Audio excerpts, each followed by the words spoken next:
Stanford University. Okay, let's get started. Have everybody's attention. So we have a packed room, so it's going to be crazy. It's not as large as last year. I mean, it's 5 times the size of last year. Welcome to CS 193P for fall or winter 2010 term. I want to start by bringing up all the people that are involved in this class. So myself and Josh Schaffer are the professors for this class. Paul and David are our TAs, and Paul Marcos once again is coming back to run stuff from the back. Can I get everybody up here and introduce everybody? So, Josh, you want to start? Sure. My name is Josh Schaffer. I work at Apple with Al and work on iPhone OS. I work on UIKit, so I'll probably be answering a lot of questions about user interface level stuff and working with views and that sort of thing. Cool. I haven't introduced myself. I'm Alan Canestraro. I taught this class last year. I built the remote application for the iPhone, yeah, I'm anxious. I'm looking forward to another term of this. So, I'll pass the microphone. Oh, right. I've got the portable mic here. Sort of. Here, I can try that. All right. So, hello everyone. My name is David Jacobs. I'm a PhD student here at Stanford. I study computer graphics. I took the iPhone programming course in the spring, and it was awesome. So I'm back. Hi everyone, I'm Paul Salzman. I'm a second-year master's student here. I TA'd the course last quarter and took it the quarter before that, and I'm really looking forward to it.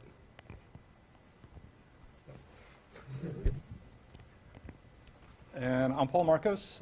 You won't see me here in lecture like you'll see all these folks here, but you will see me on mailing lists. I do a lot of the coordination, the back-end stuff, updating the website, and just administrative support. So you won't see my face, but you'll see my emails a lot.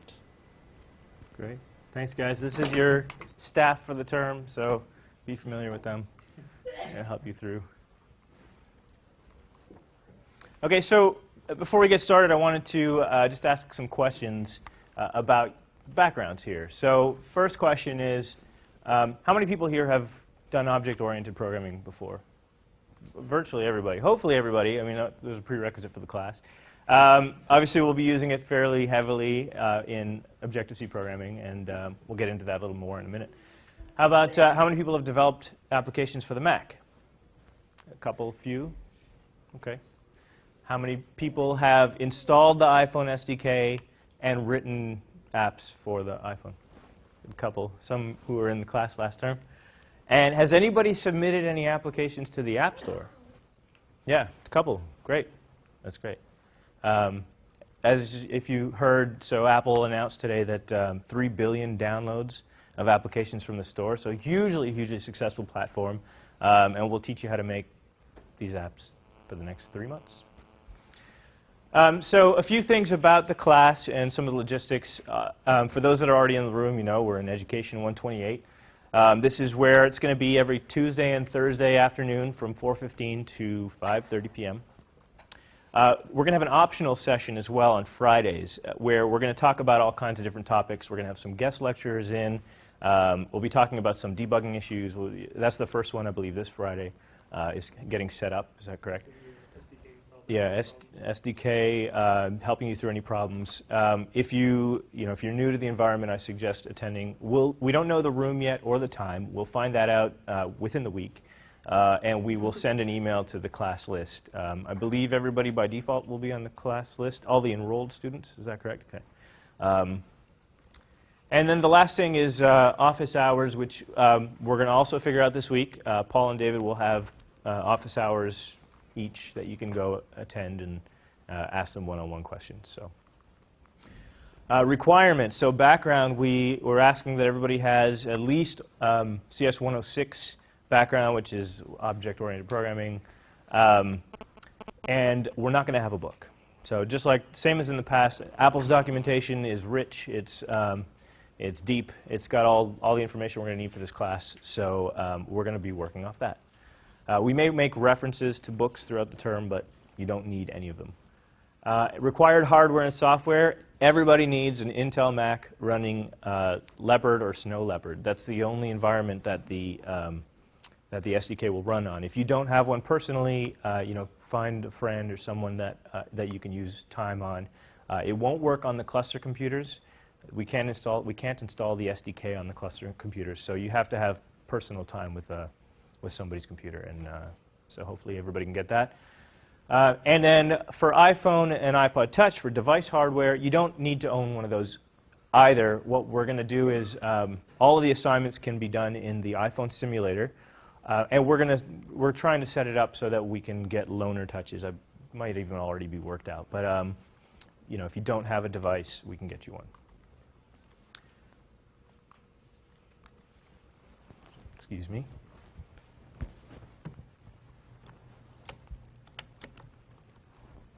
All right, so enrollment in the class. So we have more than 60 students in the class today, so not all of you will, unfortunately not all of you will be able to actually be enrolled in the class. We have 60 spots, and I believe it's the same as last year. We have 40 credit spots and 20 pass no credit spots. So what we're going to do is ask everybody to fill out a survey. This is the URL. We're going to post these slides, and then you can click on that, or you should write it down if you, it's pretty easy, tiny URL, CS193P-2010. That'll get you to the survey. You need to fill it out by tomorrow. We're going to make our decisions this week as to who gets in. And if you're interested in taking pass no credit, please put that in your form. That'll help us fill the spots. But we're going to determine who gets in based on your past experience, you know, classes that you've already taken, and including the number of, you know, we're going to look at the number of quarters in your major. If you're close to finishing your school, we'll consider that as well. So, and auditors are welcome. So if you don't get into the class, or if you just want to sit in on the class, we encourage you to come and join us. I don't expect it to be, even this isn't so bad, a few floor spots, not so bad. But we'll, you know, always room for people to learn this stuff. So, I'll go back here. The iPhone Developer University program. So, in order to get started with developing, you're going to need a certificate, and you're going to need to download the SDK. Stanford is part of the iPhone Developer University program, and what that means is they've already signed up basically for all of you to the SDK. You're going to need to go through, we'll invite you to the team. Once we determine who's enrolled, we'll invite you to the team, and then you'll have to go through and click on the NDA, the agreement basically, to get you in, but you're already enrolled. So don't go in and, you know, if you get in, don't go apply for this on your own. Stanford's already done this, but when you get an invite, you're in. And the lectures and the materials are all going to be available on iTunes U. So what that means is last year we had, I don't even know what the final tally was, but millions of downloads of this class. Evan Dahl, who's here today, was the #1 iTunes U download for the last 9 months. So anyway, it's hugely successful, hugely popular, but we're going to make all of these lectures available online, the video and the slides as well. Now, what does that mean for you? Well, if you're an enrolled student or if you're somebody that attends the class, we may record you. Your voice might be recorded if you're asking questions, so be aware of that. Posting the videos online, if you're enrolled in the class, it's not a substitute for attending. We still strongly recommend you attend, and the main reason is, I mean, one of the main reasons is that the lectures don't always get up the same day. I mean, oftentimes it's a day later, and sometimes it's more. So if you, you know, if you need to know something from a lesson in one of the assignments, you may not get that information on time, so please come to the classes. And for viewers on iTunes U, what this means for you is, well, welcome to Stanford. We welcome your suggestions and your feedback on the class, always looking to make this better. And, but unfortunately, we can't always answer your emails. So if we get a lot of emails, people asking, you know, hey, I have problems with this SDK, you know, function, and I don't know how to do it. Can you help me? And we can't, unfortunately. And we'll point you to some resources and a couple slides on where to get more information. But unfortunately, we can't answer individual emails for others, people that aren't enrolled in the class. And the last thing I really want to make notice of, which is we've really hit in the last couple weeks, is if you're, this is present Alan telling future you, if you want the materials from the class, download them now, especially if this is after March of 2010. We reuse the materials from term to term, some of the materials, so we take them down before the following term. So if this is April and the materials are still up, you're lucky, go get them, and yeah, you never have to worry about us taking them away from you. Okay, so a few information, a few pieces of information about how to get in touch with us and where to find resources. Email, so cs193p@stanford.edu. I don't even think you need the CS, right? You do need the CS? Okay, sorry. cs193p@cs.stanford.edu is our staff list. That'll get you in touch with, well, all of us that you were introduced to at the beginning of the class. And again, questions from enrolled students, please. The class website, cs193p.stanford.edu, and we will post up there links to material. We'll post up there information about the class. So check there frequently, and that's your first point of contact. Yeah? Will it be available before the lecture or after? If we're really lucky, maybe, but in general, it'll be as soon as the lecture is done. We'll get that stuff up for you. So, other websites to look at. So the first one is the Apple Developer Center, developer.apple.com.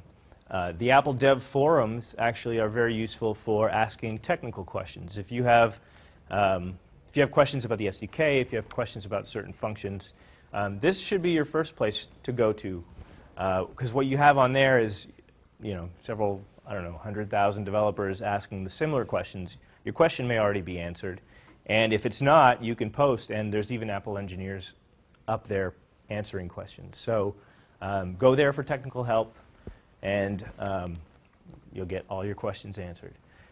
And external resources, there have been, since we hosted the class last term, a couple of third-party sites have gone up, and I want to point you to them now, because especially for auditors, this would be a great place to go to participate in the community of people that are following along outside of this class. The first is cs193p.com. I don't know what state that's in right now, but it's still up, and there's still a forum going on there. And there's also the Google group called iPhone App Dev Auditors. So check those out. Another little piece of information here for auditors, for those that are not enrolled in the class. Again, for those enrolled in the class, we're going to get you on the class list. If you don't get enrolled or you're watching at home, there's a self-add email list that you can add yourself to, where we will post infrequent announcements or things that we want to communicate. So go to lists.stanford.edu, which will eventually get you to CS193P auditors, and that's the list name. So why are we here? Well, we're all here to build apps for these two devices, the iPhone and the iPod Touch.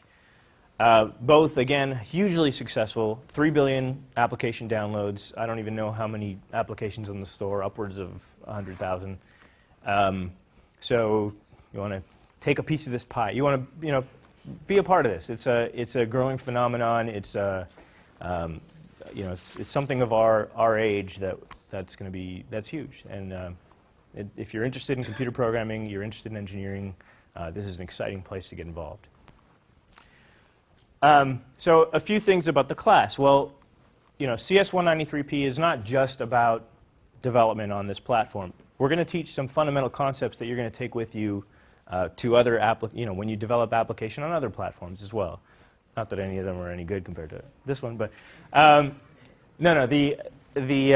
we're going to teach some design patterns that will be useful to you everywhere. And so we want to make sure that we're talking about the theory of application development. And it's going to take you to, you're going to see things that you might not see in other classes. Again, we're not getting into the, this is an application development class. We're not going to get into the theory of database design. We're not going to get into the theory of, 3D graphics, stuff like that. But you're going to see things about how to build applications using patterns that make sense. So a little bit about the SDK and Cocoa. It's 20 years old. All right, it started at Next. It's 23 years old now. It started with Next. It's a very rich SDK, very deep, all kinds of tools available. It's very high level as well, so it's really easy to make something, your standard iPhone application that has, you know, table view and things that you can select and text.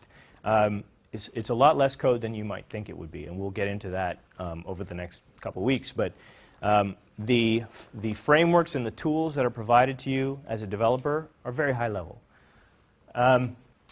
We're going to show, you know, real-world implementations of object-oriented design. If you've ever heard of patterns like model view controller, that's one we're going to explore in depth, and there'll be others.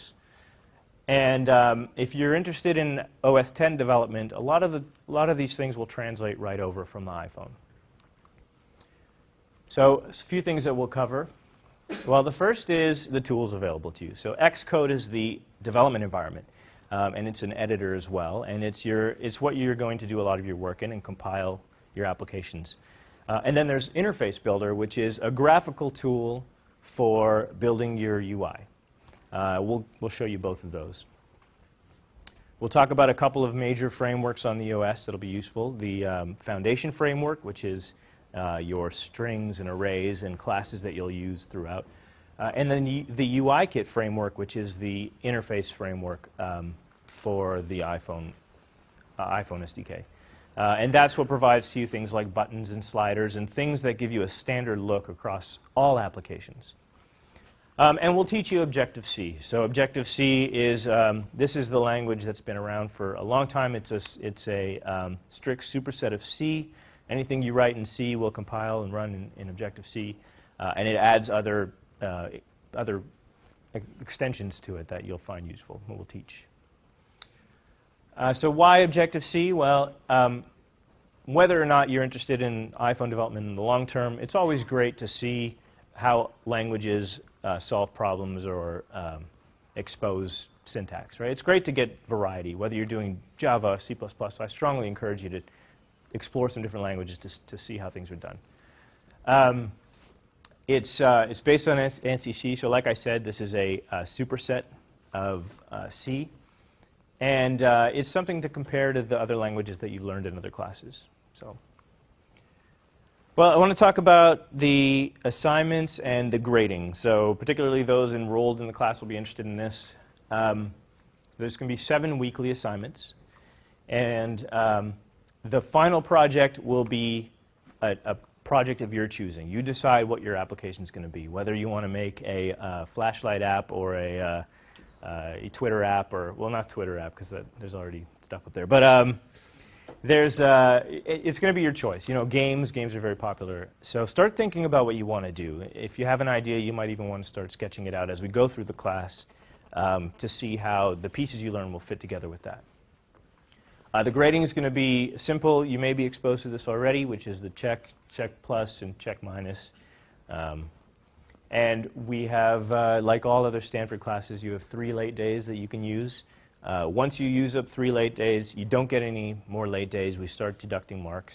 So use them wisely. If you've got them towards the end of the class, use them if you want to, but you only get 3. So applications you're going to build over the course of the class. The first is Hello Stanford, which is very, very simple. Primary goal of this first assignment is going to be to teach you, and we're going to start with that this week, is to get you introduced to the SDK. Make sure that you can install it, make sure that you can run it, and build a very simple application. The second one, which we're still discussing, is Hello Poly, which is a 2-week assignment that'll get you into some basic drawing, basic application development. The third one, here's where we start to get a little more interesting. Last year we did a Twitter application called Presence, which taught students how to build a Twitter client, and there's a ton on the store. But it's a real-world client that people got to build. This year we're going to get into a different API set for Flickr, and we're going to teach you how to build a location-based application for fetching photos and finding photos on the net that are close to where you are. So this should be pretty interesting. And then again, the final project, 3 weeks long. It's your project. You could do whatever you want. We will be asking for proposals so we can review whether or not it's way too hard or way too easy. I already got into this, but the takeaway on this slide is we want to make sure that you can get the SDK installed for the first assignment. And we're going to get you involved in compiling and building a basic application. Please try and do this before the next lecture. We'll figure out when our Friday lecture is, but that would be a great place to take questions if you have any. And it's due next Wednesday, so you're going to have to get started on it pretty soon. Yeah? Are these individual assignments? Question is, are these individual assignments? Yes. Everything up until the final project is an individual assignment. What about the Final project, we're going to let you do in teams if you want to. Teams of 2. Yeah. So, yeah. Team member have to be taking this class? Question is does the team member have to be taking this class? And yeah, we'll think about that. Well, there's other relevant classes that, well, we can talk about that. We'll talk about that. And maybe on a case-by-case basis is the way to think about that. So the third project we're going to do, again, is Paparazzi. You're going to build a fully functional application in 4 weeks. We're going to explore all kinds of different concepts, including fetching photos from Flickr. Each assignment, so from 1 week to the next, asks you to add another piece to it. So don't fall behind on these. You only get 3 late days, so if you fall more than a week behind, you're getting marks deducted anyway. But stay on top of this. It's going to be fun, actually. And it'll cover all kinds of things, including all of these items. So we're going to show you, how to design an application. We're going to talk about view controllers. We'll talk about presenting data and loading data. We're going to introduce you to Core Data, which is a database framework on the iPhone and the Mac. All these other pieces of information, and some iPhone 3.0 stuff. And this is stuff we didn't talk about last term, obviously, but we'll talk about MapKit integration, so how to bring maps into your application, and then some of the video and photo input and access APIs. And then the final project, once again, you'll have 3 weeks to do it. We're saying right now it's 1 or 2 people teams. If you really, we can talk about it on a case-by-case basis if there's other things you want to do, but you're going to have to propose your idea to us. So any kinds of topics are fine. Student life apps. There was the Stanford app came out of this class a couple years ago. Games were really popular last term. Social location-aware software, that's very popular on the phone. Think about this as a little portable computing device in your hand, so what kinds of things would be useful to you? And then that's usually a good starting point for what you want to build.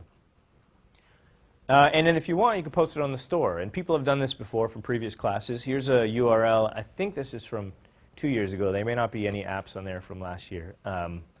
But Stanford iPhone classapps.com, there's a half dozen at least applications that people from the classes have made and posted. So check them out. So before I move on, any questions on the structure of the class, what we're going to cover? Yeah. Just when exactly do we find out whether we got it? So we're going to, Paul, do you want to answer that? So we want the surveys back tomorrow afternoon. We'll go through them as quickly as possible, hopefully by the end of the week, maybe into the weekend.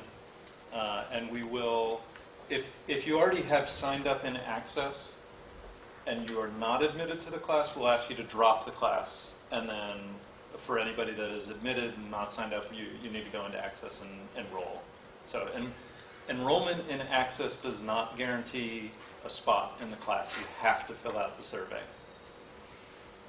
So to repeat that for the camera, you're not automatically in the class if you've enrolled. You have to fill out the form by tomorrow, and we will tell you by the end of the week whether you're in or not. And if you're not in, you have to drop the class. Does that cover it? Yes? Are you going to have a waiting list of some sort in case people drop? Question is, are we going to have a waiting list? Yes, we will have a waiting list. Yeah? Under the license that you get for this class, if we get in, then if we've written other apps, can we publish apps through that license? The question is, can you publish apps through the license you get from this class? And the answer is no. So I don't believe so, right? Yeah, so the license is strictly for development while you're under Stanford. If you want to do something on your own, you can sign up, and it's $99 to get a developer license. And more specifically, it's for development on the device while you are enrolled in this class.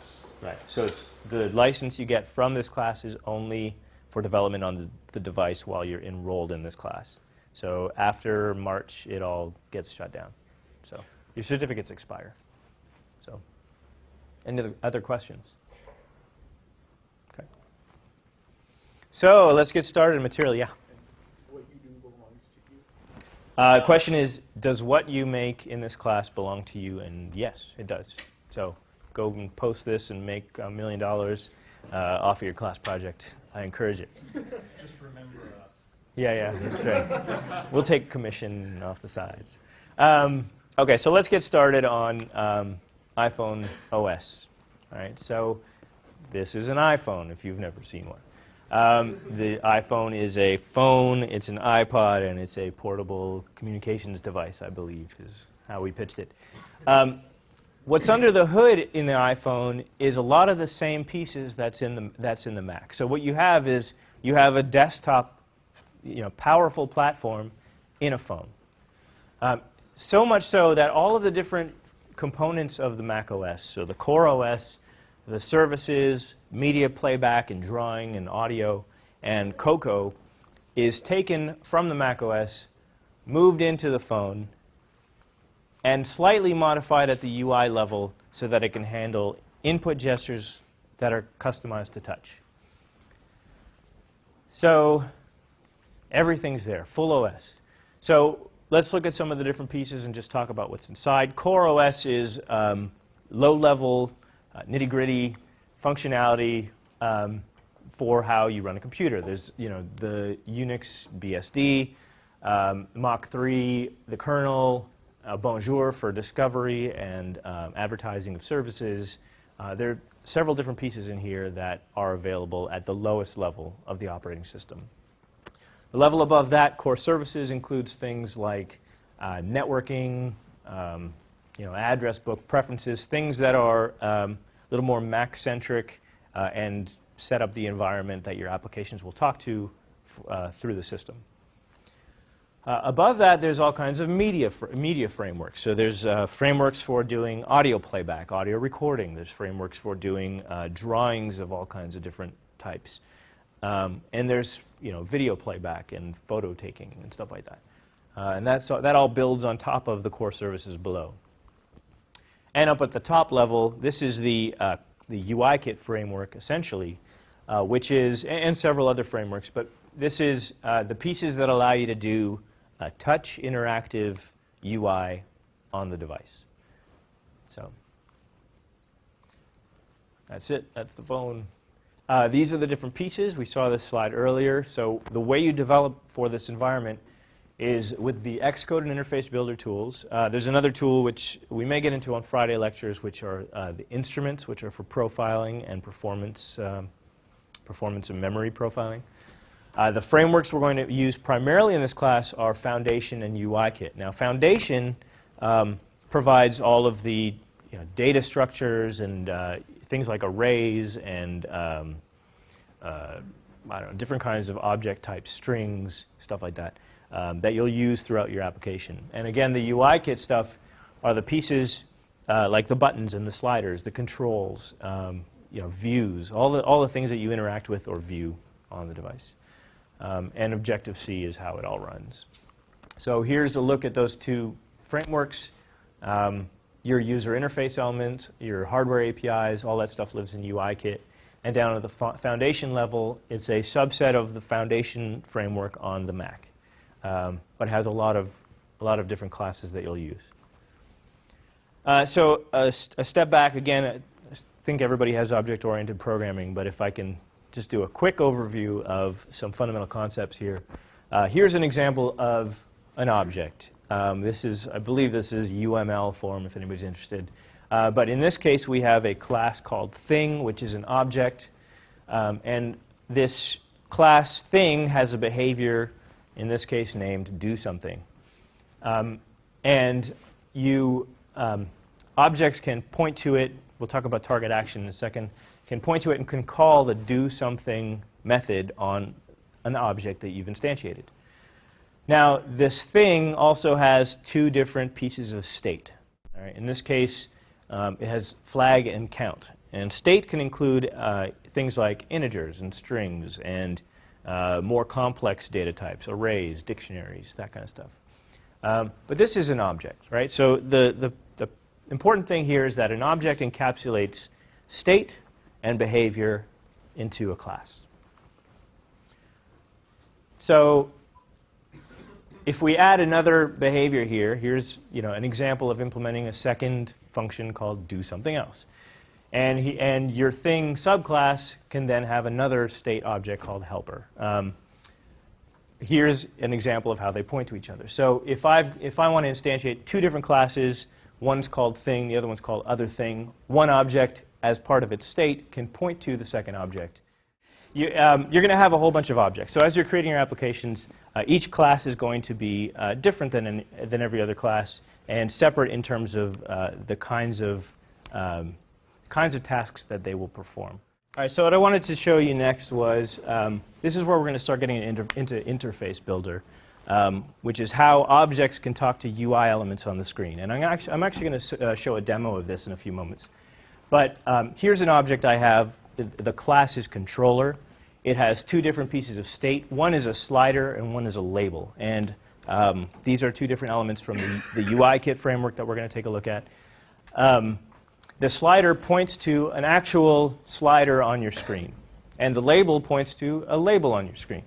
Now, that object, by having those pointers, can then manipulate those UI elements. Similarly, a UI element, a control, has something called target and action that you can set. And that allows a control to be able to call a specific function when a value changes or when a certain action happens on a certain object. And you actually draw arrows from object to UI element in Interface Builder, and we'll show that.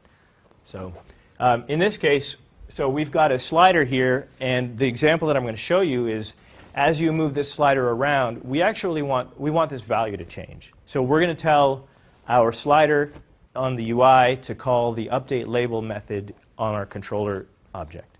And it's really easy to do. So here we get into the demo.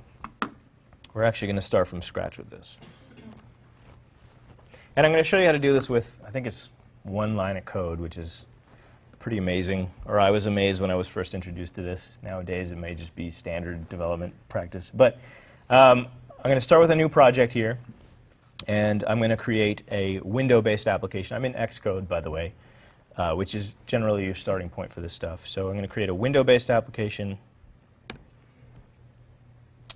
And look, I still have my old one there. We're going to call it Slider 2, just to prove that it's fresh. All right, so if I just run what it creates for me, Xcode's done the work of creating an application template for us. So if I run it, we're actually going to see an app show up. There's not going to be anything in the app, but it really is a fully functional, bare-bones application with just a white window. That's our application. Now, the way these things are structured, so you have, if we look at our Xcode structure here, we've got a bunch of different things on the left side. This is groups and files. Let me hide this and hide this. So when I open the project file, what we see inside is this is the top level of the project. There are a bunch of folders. They don't correspond to folders on disk. They're groupings that you can set up in your project with different classes in them. Each class has a .h and a .m. .h is your header file for the class. You should be familiar with this from C programming. .m is the extension for Objective-C compiled classes. And we'll look inside of this in a moment. There are a few other sections here. There's pointers to resources. Resources are things like a nib, which I'll show you in a moment, which is the interface builder file. plist, which is XML of data. There's a pointer to frameworks. And inside, your application has to link against things like UIKit, Foundation, in this case, Core Graphics. So we've got them all grouped in Xcode in this project for access.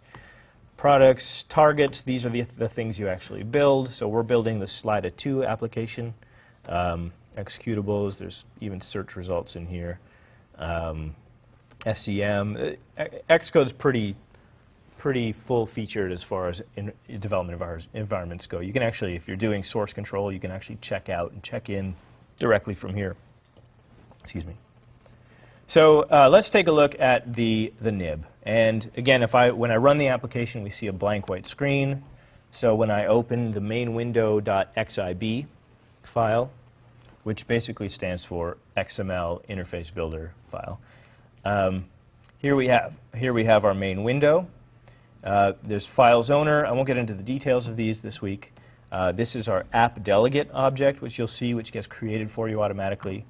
And here's our window. So let me move this aside. This is the same blank white screen we saw when we launched that application. Now I can go to the library here, and I can add things to that. So I'm going to scroll down. You'll see there's different kinds of controllers, and if you don't know what model view controller is, don't worry, we'll get to that. There's different kinds of UI objects here. So here's a table view if I wanted to pull one in. Should look pretty familiar. Here's a map view, which allows you to embed maps in your application.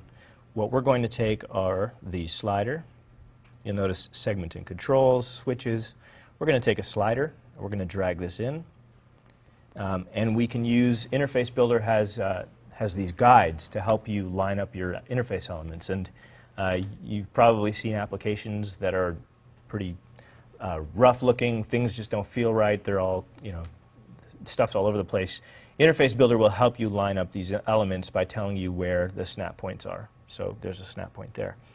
What we're going to do with this app is we're going to just make it so that when you move the slider, the value that you see is going to change. So I'm going to put this label off to the right side here, and I'm going to make this wider so that it snaps to the recommended width for the label. Let's line that up in the center. Okay, and that's what we're going to look like. Let's just run that so you see. So all I did was visually drop those elements in, and I hit run. And now we have a slider and a label that reads label. Let's go and configure these things. So let's take the slider, and we're going to go to info, so inspector. And we're going to tell this slider that it has a minimum value of 0, it has an initial value of 0, and let's say it has a maximum value of 100. Okay? And we're going to tell our label that it should also have an initial string that's just 0. All right? And if I ran that, that's what you're going to see. What we're going to add now is a controller object that's going to interpret the events that come from the slider and tell the label to update its text. So I'm going to start with an object. I'm going to drag it in. All right? We're going to go inspect that object. There's really no properties on it right now. We're going to give it a class name. We're going to call this myController. Okay? Now, if you remember from the previous slides, there's actions and outlets. The outlets point to UI elements, and the actions are things that the UI elements will call when you perform value changes or other actions. So I'm going to create two outlets. One is a slider, and this is of type UI slider. You'll get to know these. There it is. And we're going to create a label, UI label. Didn't take that, UI slider. All right, and we're going to create a new action called change label text. Okay. And now we hook them up. So here we've got this, my controller, which now has, again, two outlets.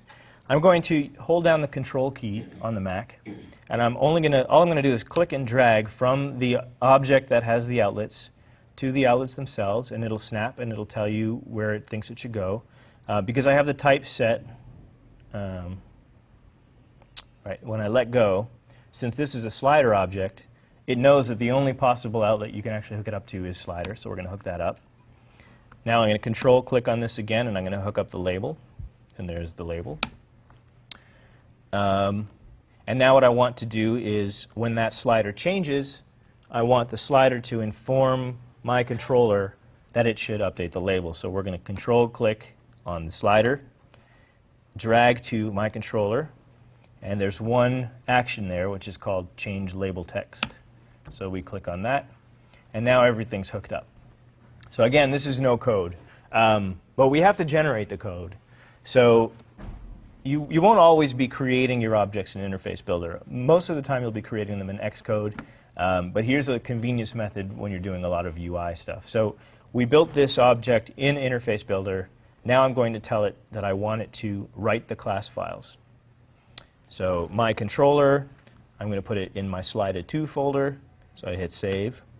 And there was a checkbox there to say create the .h file, which it does automatically.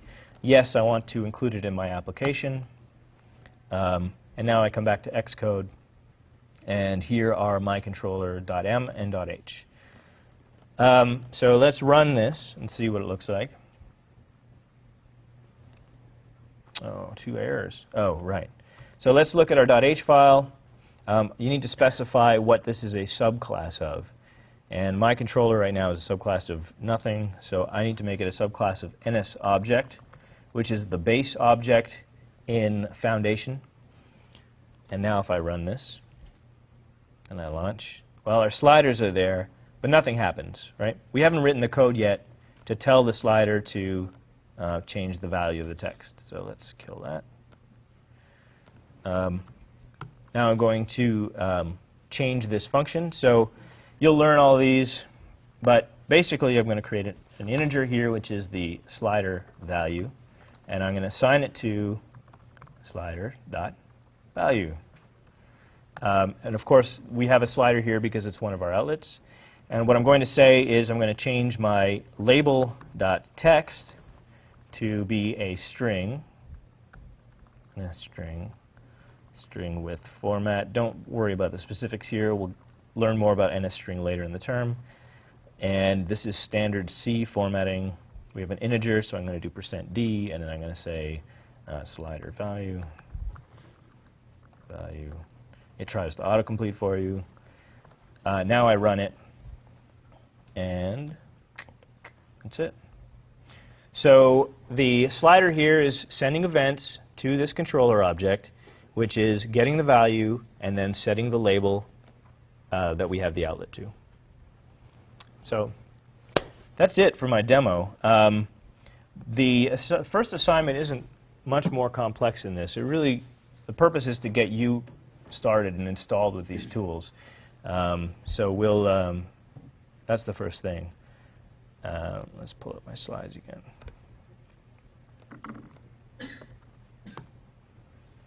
All right, so a little recap of what we had, right? Our controller object is pointing to the slider and the label. Our target action was pointing back from the slider to the controller, and this is your primary Interface Builder way of hooking things up. And that's it. That's all I have for today.